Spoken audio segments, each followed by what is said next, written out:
So I'm just going to go right after it here. I want to talk to you about Judas, who betrayed Jesus. And again, I usually teach in series. Last week we talked about the potter. This week we're talking about Judas.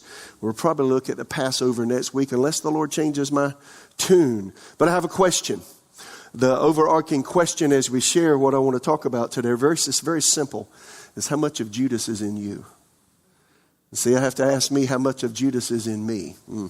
So let's talk about it. Judas, so we're going to look at Judas from the angle of Matthew and then John's gospel and just read some things that it says about Judas. Now, Judas Iscariot was one of the disciples chosen by Jesus. You know, Jesus had a night of prayer, and after a night of prayer, the sun came up, and he went out and chose 12 disciples, and one of them was a crook. Now, that's unusual. So Judas had been with Jesus for 3 years. He had been with the disciples and saw the miraculous things that Jesus had done. I wanted you to think about Judas for just a little bit. This guy was in the inner circle with the Son of God. And he saw a lot of things that others didn't see. Perhaps he was there when Jesus performed his first miracle, turning water into wine. He was there when Jesus gave what we call the Sermon on the Mount, the Beatitudes, Matthew 5, Matthew 6, Matthew 7. He heard him teach the deep things of God. He heard Jesus talk about things that he would take his disciples aside, and he took his disciples aside there on the Sermon on the Mount. They heard things that others didn't hear. He was privy to those things. Judas saw miracles. He saw crippled people walk. He was there when the guy was carried on a couch by his 4 friends, and they took the thatched roof off and let him down on ropes in front of Jesus. Judas was there. Judas was there when the woman with the issue of blood for 12 years was healed. He was there when whole multitudes at times, the power of God would come on them and they were healed. Judas was there when Jesus fed 5,000 men plus the women and children, maybe over 10,000, 15,000 people with a little boy's lunch. He saw the multiplication of food. I'm just trying to paint a picture. He was there. He saw this stuff. He saw the power behind Jesus' life. He saw Jesus go into the mountains by himself to pray and then come out. He saw it. He was eyewitness. He perhaps saw Jesus walk on the water. Wow. Judas saw a lot. But however, he still went astray. Why? Now this is amazing to me, and I've seen this all of my life. You can be close to the things of God and it not touch you. It's a strange thing. As long as I've been in this church, we've had children raised in this church who do not walk with God today. They've been around it. They know about it. But somehow it didn't touch them. I've seen many people, y'all, you can be right around the things of God. You could be on a church staff. See, Judas was on the quote-unquote church staff, right? Huh? You can be around the glorious things of God and it not touch you. Doesn't affect you. I noticed in Paul's life, 2 Timothy 4:10, there was a man named Demas. He forsook Paul.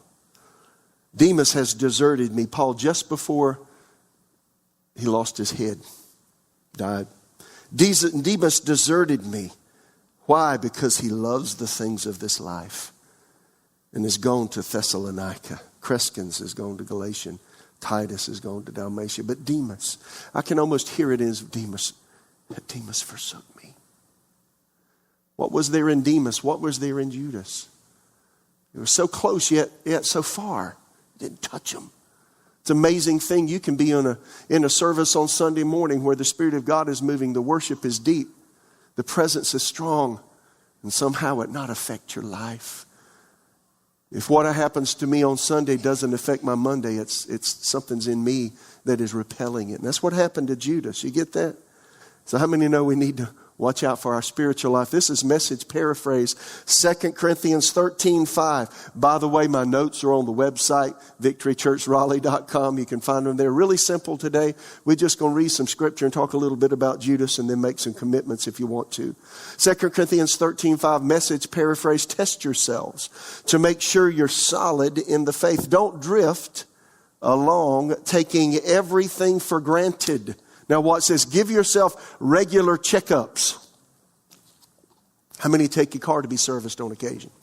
If you don't, you're going to have to buy a new car every time because you're going to ruin your vehicle, right? You know, we check up on ourselves physically. We also need to give ourselves regular spiritual checkups. So he says here, give yourselves regular checkups. You need firsthand evidence, not mere hearsay, that Jesus Christ is in you. Test it out. If you fail the test, do something about it. That is, be proactive, right? So, you know, we have a hard time. You know what we normally do? We forgive ourselves too much. That is, we discount things that we allow in our lives, and we say, well, everybody has to deal with that. Well, I need to deal with that. If it's in me, I need to deal with it. Judas had something going on probably since before Jesus called his name. But he didn't let anything grab it. He didn't deal with it. He didn't test it. And it cost him a lot. So as we look at Judas, just be aware that from time to time, we need to examine ourselves, and we're in the process of change. Listen to Philippians 2:12 and 13. This is God's Word translation. That's the name of the translation. My dear friends, you have always obeyed, not only when I'm with you, Paul said, but even now when I'm absent in the same way. Continue to work out your salvation with fear and trembling. Now, it sounds strange for him to say that because we're saved by grace through faith. We're not saved by our works.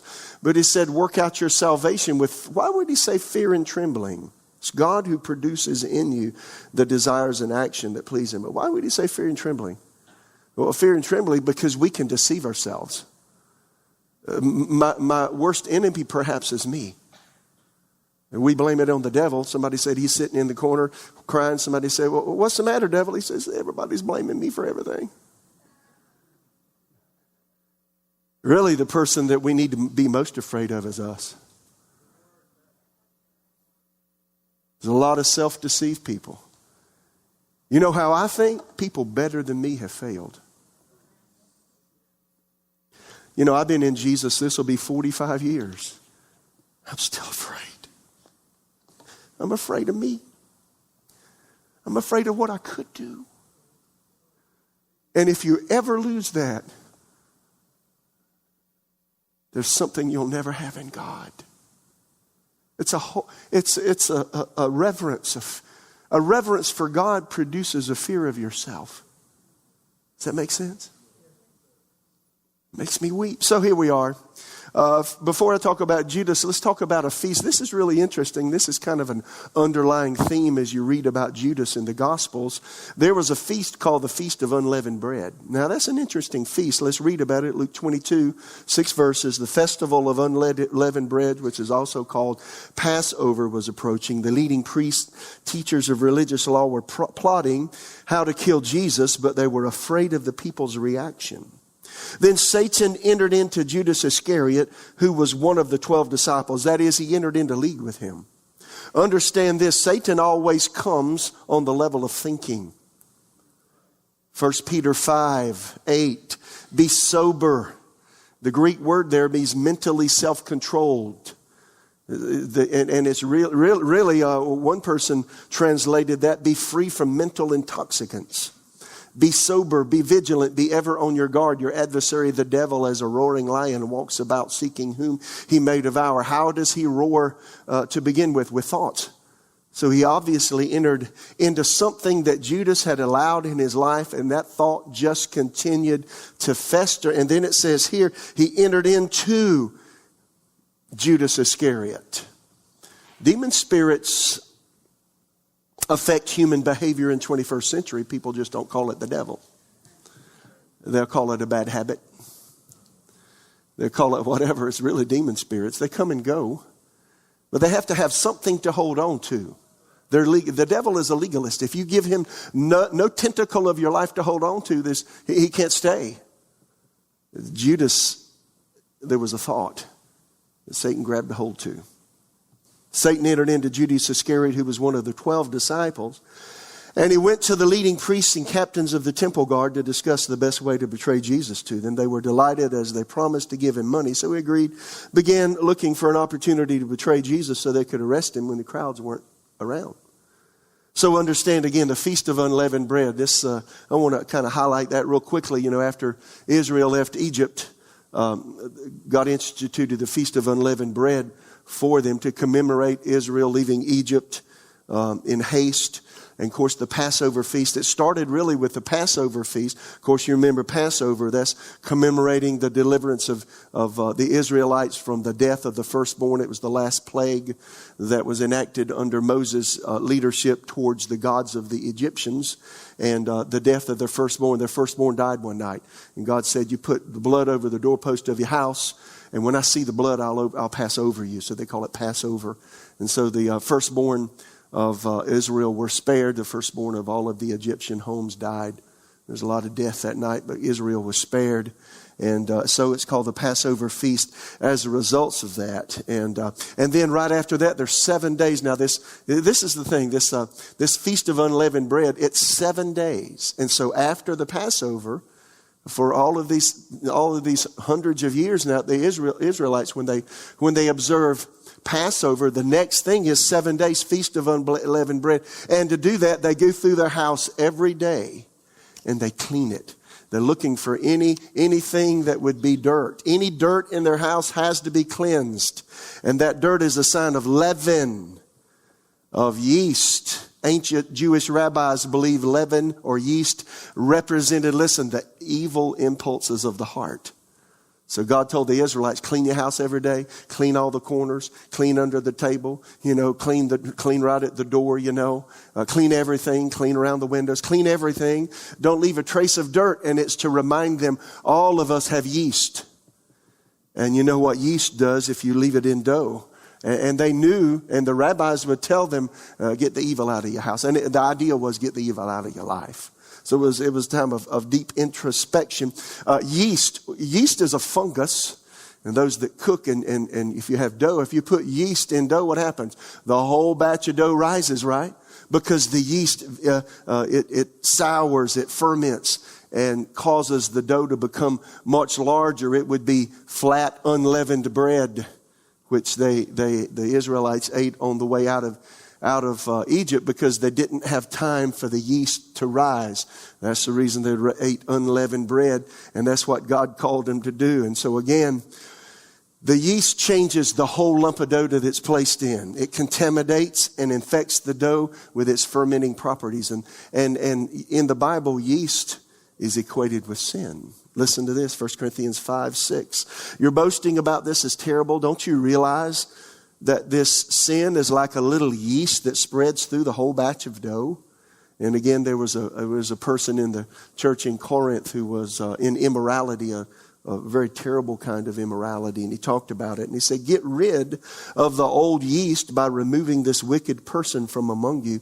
Then you'll be like a fresh batch of dough made without yeast, which is what you really are. Christ, our Passover lamb, has been sacrificed for us. So let us celebrate the festival, not with the old bread of wickedness and evil, but with the new bread of sincerity and truth. So, he said there, if you've got somebody who says they're a believer, but they're acting like an unbeliever, don't say nothing about it, because the yeast will get in the rest of that sin will be attractive and get into the rest of the family of God. Can I encourage you, if you have Christian friends who say they're believers, but they're openly and outwardly doing things that they know are wrong and sin, if you say nothing about it, you're part of it. And a little bit of that yeast gets in you. And you know what? That's the problem with the body of Christ today. We so want to be liked by everybody that we literally displease God. So here's the story of Judas. I'd had to talk about the yeast first. So Judas allowed a little bit of yeast. It corrupted his life. It was undealt with by him. And as you'll find out, boy, this is the thing that shocks me. Judas spent 3.5 years with Jesus. Judas is not in heaven. See how quiet it is? You think the man would be there. Jesus said, we're going to read it. It'd be better for that man if he had never been born. Does that shock you? This message is meant to produce a little bit of introspection. So let's go there. Can we read? Can we read the Bible on Sunday mornings? So let's read the book of Matthew. Let's look at what Matthew said about Judas and that whole situation surrounding him. Matthew 26, 5 verses, New Living Translation. When Jesus had finished saying all these things, he said to his disciples, as you know, Passover begins in 2 days. The Son of Man will be handed over to be crucified. At the same time, the leading priests and elders were meeting at the residence of Caiaphas, the high priest, plotting how to capture Jesus secretly and kill him. But not during the Passover celebration, they agreed. Or people may riot. We want to do this behind the scenes, of course. And then verse 6, Matthew 26. Meanwhile, Jesus was in Bethany at the home of Simon, a man who had previously had leprosy. While he was eating, a woman, and this is Mary, we'll find out from the book of John, came in with a beautiful alabaster, a translucent jar of expensive perfume, poured it over his head. The disciples were indignant, and when they saw this, what a waste, they said. It could have been sold for a high price and the money given to the poor. We'll read about it further in John. But Jesus, aware of this, replied, why criticize this woman for doing such a good thing to me? You'll always have the poor among you, but you'll not always have me. She has poured this perfume on me to prepare my body for burial. I'll tell you the truth, wherever the good news is preached throughout the world, this woman's deed will be remembered and discussed. We'll talk more about Mary when we read John's rendition of this. Matthew 26, 14. Then Judas Iscariot, one of the 12 disciples, went to the leading priests. Now here's a guy who'd been with Jesus for 3.5 years. How would you like to have somebody like that on your team? He's a euphemism. Now there's a Judas among us, a traitor. How many churches have been ruined and marred by people who said they were with the leadership but talked behind their back? And now that's Judas. You know, I have to stand against Judases in our church in prayer. Say, Lord, don't allow a Judas to fester among us. Somebody who smiles when they're with us, but talks about us behind their back. That's Judas. That's what Judas did. Judas, one of the 12 disciples, went to the leading priests. Wow, what a big statement. And asked, how much are you willing to pay me to betray Jesus to you? See, he was always thinking about money. Greed had a hold of him. I wonder what put that greed in him. I wonder why he so loved money that he's willing to forsake the Son of God for it. That's a big deal, isn't it?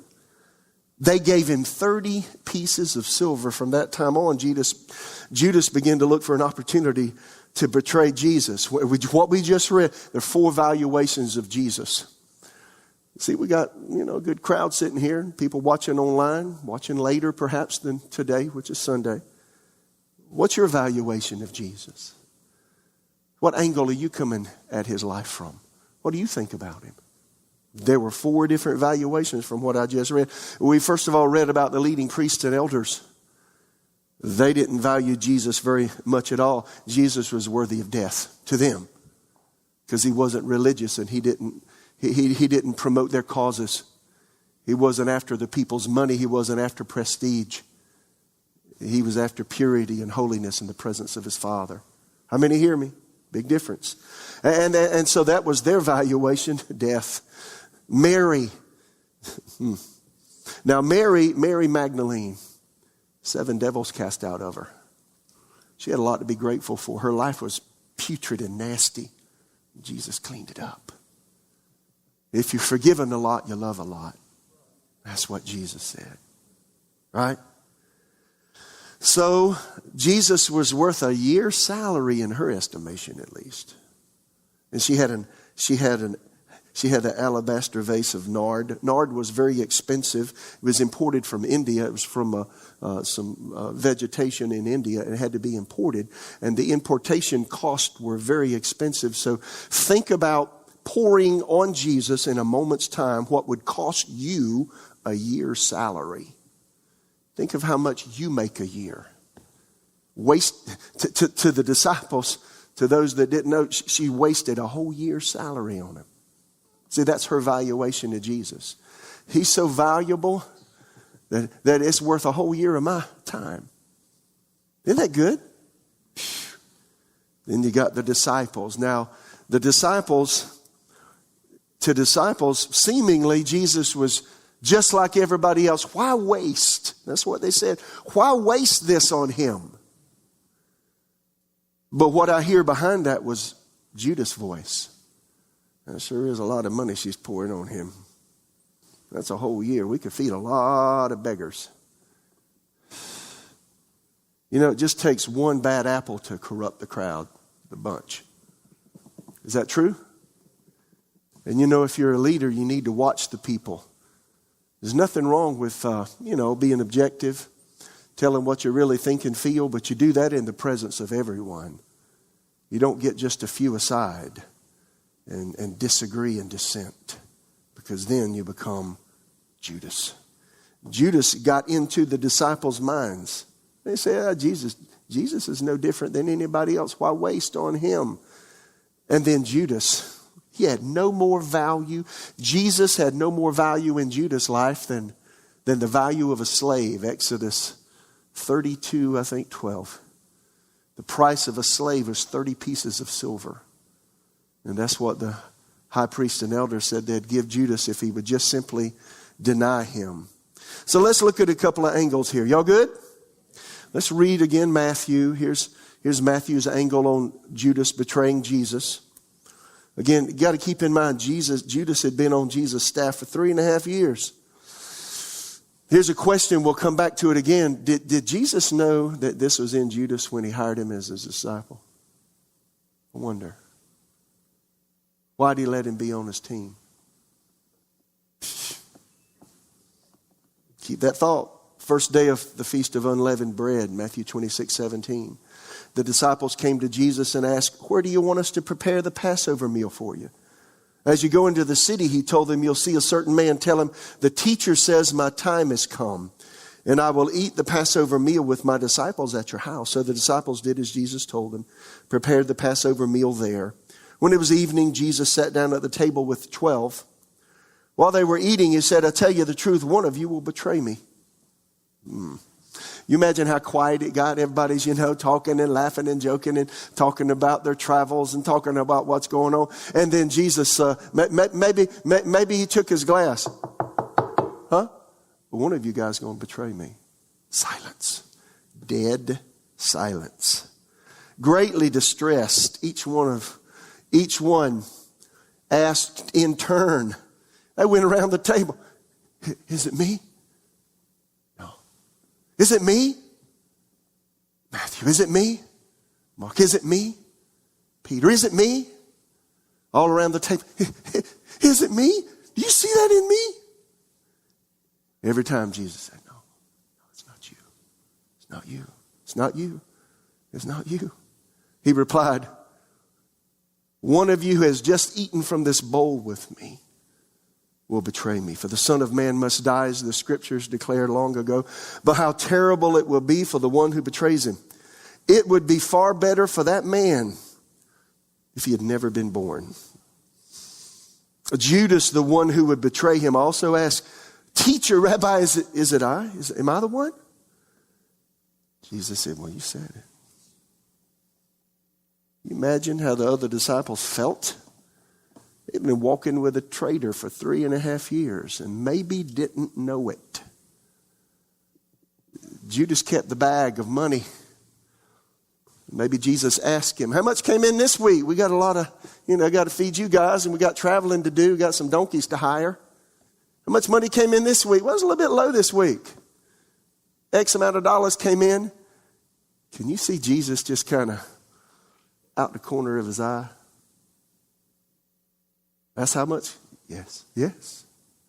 Judas with a straight face? Yes. Jesus cut his eyes at him. I just wonder how many times Jesus cut his eyes at Judas. Susan, I'm going to pick on you. I'm quite verbose sometimes. And all I have to do is look at Susan's face. Because she's saying, be quiet, Mitch.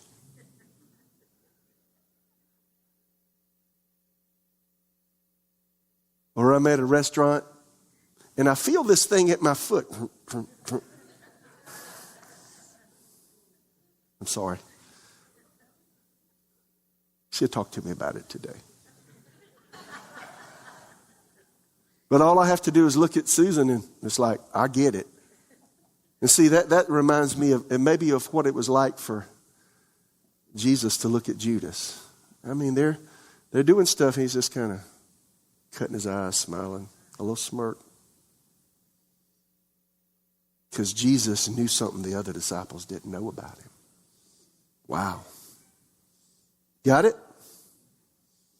John 13, here's John's rendition. 18, John 13.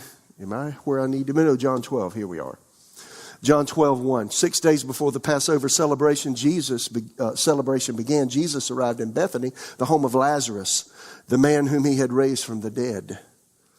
The dinner was prepared in Jesus' honor. Martha served. Lazarus was among those who ate with him. Then Mary took a 12-ounce jar. Now, John goes into much more description here.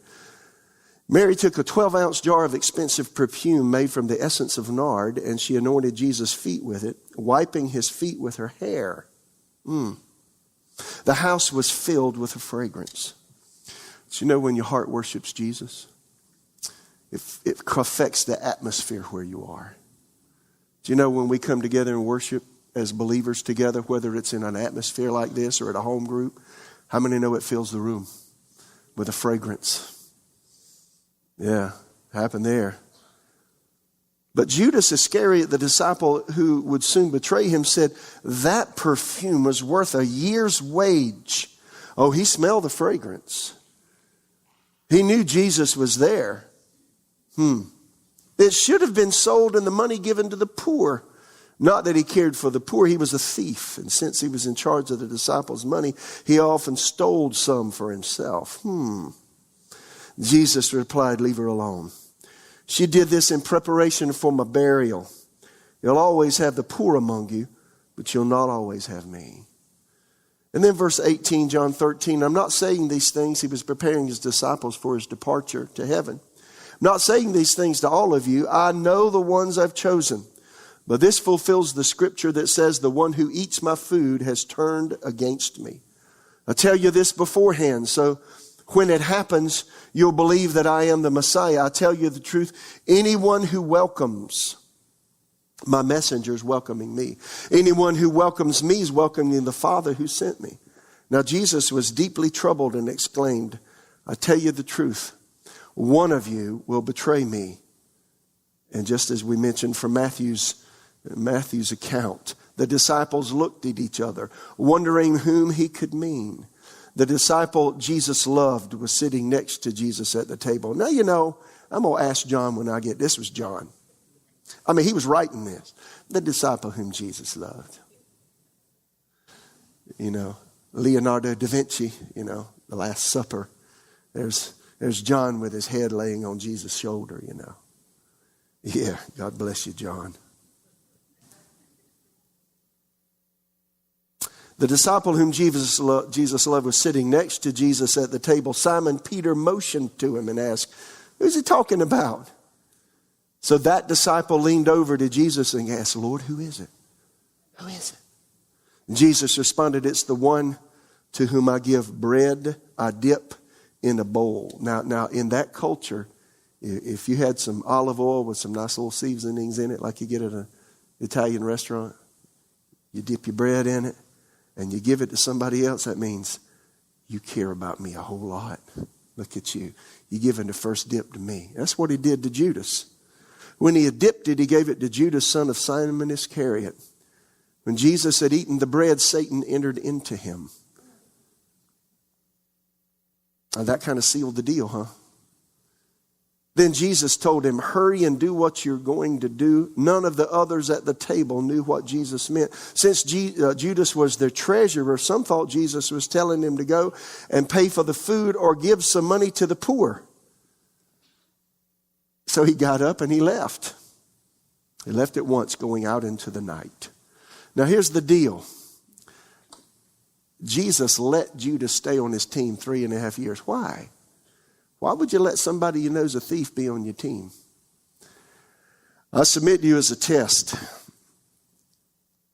Was Jesus giving Judas a chance to change? What do you think? Here's another question. Was Jesus believing the best of Judas, even though he knew he had this trait in him? Greed. He knew he was a greedy man. You see, Jesus, could it be that you come into the family of God? God knows the things in you. Did you know God will use you when you're not perfect? Abraham lied about his wife being his sister so a king wouldn't kill him. Is that true? Yeah. God still used Abraham. Moses killed a man at age 40. God still used Moses. Samson had this lust thing for Philistine women. God still used him. David had this lust thing for Bathsheba and committed adultery. God still used him. Is that true? So what about me and you? You see, here's what I think. God will allow you to be used by him. Don't wait until you're perfect to be used by Jesus. He'll use anybody that'll let him. Is that true? And listen to this. Just because the anointing comes on you, that's no sign that God's pleased with everything about you. You know what we do? Do you hear me? How many men of God, women of God do you know that have entered into sin and left the ministry? You know, we just had a man just pass away recently. Had a large worldwide ministry. They found out he was committing adultery. Nobody knew. Just because God uses you doesn't mean you're doing everything right. Don't forget, God will use anything that'll let him. God used a donkey to talk to the prophet, the Old Testament. Is that true? So see, we tend to get the big head when God uses us, don't we? Well, God must be allowing me to get by with this, or this, or this. That's what he did with Judas. Let him stay in his team for 3.5 years. I could still see that eye. I could just see him looking at him. But he never said, why did Jesus never say anything to him? We have no account that he did. Maybe Judas was thinking, I got this thing. I got this thing by the tail. I can pad my bank account here. And then when Jesus said, y'all, I'm going to die, Judas said, I better keep a little more back. So when Jesus isn't here and my source of income's gone, I still have some money in the bank. Jesus said nothing. Why? It's a test. How much of Judas is in you? That's the question. How much of Judas is in me? See, he knows what's in you. He loves you, yeah. I mean to know Jesus loved Judas. He gave him that little piece of bread. I bet it could have been a tear coming down his cheek, Jesus' cheek. Love you, man. You know I do. Yeah. No one else sees what Jesus could see, perhaps. Nobody else knows what God knows about me. How many know this? Now here's a lesson. God won't do anything about the challenges you have in life until you ask him. Could it be that Judas was so married to greed that it became part of him? And everything was colored by greed, value, how much I can get for it. even that perfume that went on Jesus' body to prepare him for burial. See? Wow. See, that's the reason we work out our salvation with fear and trembling. That's the reason that yeast, you think about yeast, put into flour and kneaded, and then it swells up. See, one little thing in life can trip us up. You get it? So that's the question. I have to ask me, what seeds in me could germinate like leaven and spoil my life in God? 1 Timothy 5:24, New Living Translation, remember, the sins of some people are obvious, leading them to certain judgment. But there are others whose sins will not be revealed until later. And that was Judas. Song of Solomon 2:15, catch us the foxes, the little foxes that spoil the vines. Our vines have tender grapes. My dad had grapevines when I was a little boy. We had scuppernons. Y'all know what scuppernons are? They have a real thick skin. We had Concord grapes, really, really juicy and good, dark. We had, the light-colored grapes as well. And, when my dad made them, he put them up on this frame. You're really about 6 feet off the ground because, I'm 6'3", and they were right there. And, as I aged as a child, I could finally reach up and grab some. But, the farmers did that so that the large animals couldn't grasp the grapes with their mouths and eat them. But it was the little foxes they had to be concerned about, because you got this one little gnarly vine that comes up out of the ground and feeds the whole thing. And it wasn't the big animals. So what is he saying in Song of Solomon 2:15? Catch us the foxes, the little foxes that spoil the vines. It's not the big things in life that tend to trap us. It's the small things that we allow. How many hear me? You've heard this. Sin will take you farther than you want to go. Stay longer than you plan to stay. Make you pay more than you plan to pay. I think that fits Judas, don't you? See, sin unopposed leaves a little crack. It leaves a little tentacle that Satan can grasp and say, I got part of you. Yeah, I know you think you good, but you know what? I got part of you. I can jerk that chain anytime I like. That's what he did with Judas. So here's the question. What do I need? What do you need to submit to Jesus? What's the little fox? What's the little thing? What is it for you?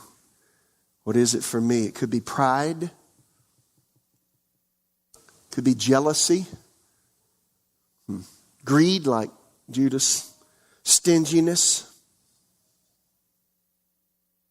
You ever met people that just don't give? They hoard. Anger, lust, stubbornness, gossip, selfishness, then all kinds of addictions. I talk about these things on occasion. Food addictions, work addictions, drug addictions, sex addictions. How many know we got a culture full of stuff today? Is that true? And then we come to church meeting like this in a local church, and we want somebody to build us up and edify us. But what we need is messages like this at times that make you look inside. I don't know about you as I get older. I just want to make sure when the time comes for me to lay this body down, and I stand before Jesus, I don't want him cutting his eyes at me. And I know by inference he's talking about something I never let come out of my mouth to him. Here's what you got to know about him. He loves you. He loved Judas. But he respects the will. And he won't take us where we don't want to go. To your demise, he respects the will. Case in point's Judas, huh? This cost Judas his eternity. Isn't that something? That there's somebody right now burning in the flame, tormented by the worm, that walk with Jesus. That scares the bejeebies out of me. Does that mess with you? Test yourself. Message paraphrase. Check up on yourself. Don't go anywhere but stand up. Y'all get something out of this? I'm going to challenge you. See, in my private times with God, I've learned I got to get real. Any thought, any whim of motive, any desire. I don't want him cutting his eyes at me one day as if to say, I gave you a chance. I want to talk to him now. So question mark, what is it in you? Here's what I want to do as we close today. It's kind of heavy for Sunday morning. Y'all okay?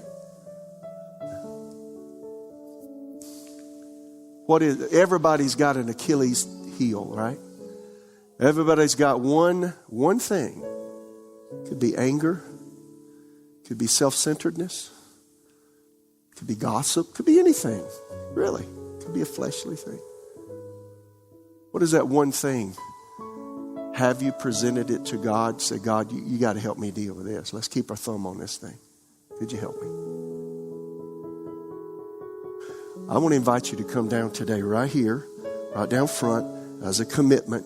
God, I'm not going to let anything stand in the way of me and you in close fellowship. See, that's what Judas didn't do. What would it have been like if Judas said, Jesus, can I talk to you a minute? You know, my daddy did this. My mama said that. My friend did that. I just love money. I love it too much. I'm greedy over it. Would you help me? You know what I'm sure Jesus would have said? Well, thank you, Judas. I appreciate that. Thank you. Yes, I can help you. Be free. But he didn't do it. So as we sing, I want you to come down. What is that one thing for you? You don't have to say it out loud. See, God knows it. You coming down and saying, God, today, that thing will never buffalo me. It'll never hinder me. Come on. Come with me. I'm going to do it myself. Come on down. Let's sing. Cut the lights down, y'all. Yeah. Draw me close to you. Yes. Yes. Never let me go. Yes. I lay it all down again. Yes. To hear you say that I'm your friend. You are my desire, and no one else will do, 'cause nothing else can take your place. To feel the warmth of your embrace. Bless you. Help me find a way. Bring me back to you.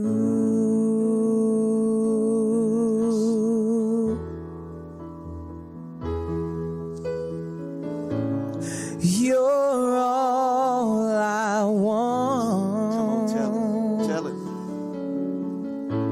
And you're all I've ever needed. You're all I want. Help me know you are near. All right, so you hear. Keep your eyes closed. See, God hears your thoughts. You don't have to tell everybody. See, this is real private stuff that you'd never share with another human. But God sees and knows. So, Father, here we are, open, vulnerable. All of us need you. And I believe want you. So, Lord, here we are, exposing our insides to you. That one thing that we wrestle with right now. You see it? Now, right where you are, don't say it out loud, but tell the Lord what it is. He hears your thoughts, by the way. Say, Lord, say it, just do it. Lord, I present this, whatever it is, X, Y, Z, to you. Thank you, Lord, for hearing. I present that to you.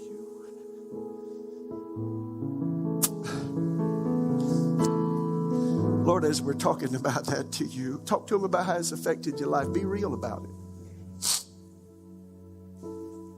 Talk to him about how it wants to mold your life and cause you to act in a way that you know you'd disobey the Lord. Tell him. Just say, God, I don't want to be that. I don't want to do that. I don't want to go there. Help me. See? Just like we say, help me find the way.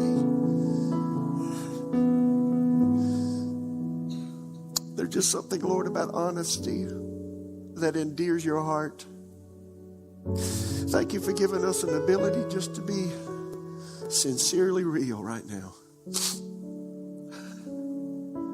In spite of us, you love us so much. Thank you. So we present this thing to you now, sir. Beginning today now, Lord, keep your hand on us. Lord, keep all of us, me included, in a way that when this rises up, so whoa, see that? Stop it. Don't let it. Don't let it get the best of you at this moment, at that moment. In Jesus' name. Thank you. Let today be a change day for us. May not one of us be like Judas, who holed up and didn't talk. Let it be different with us.